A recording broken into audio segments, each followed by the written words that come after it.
मेरी पहले भी हुई है और अभी भी इस मीटिंग में भी 1 घंटा अफ़गानिस्तान साहब के मिनिस्टर के जो हेल्थ हैं डॉक्टर फ़िरोज़ से बात हुई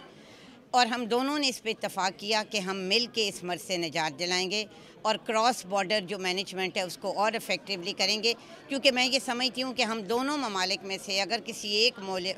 मुल्क में वायरस ख़त्म भी हुआ और दूसरे में ना हुआ तो ये दुनिया से ख़त्म नहीं होगा।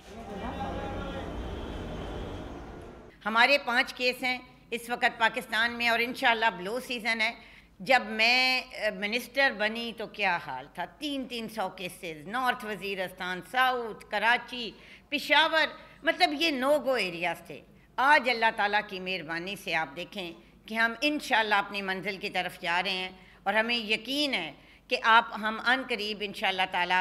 इस लानत से छुटकारा पाएंगे।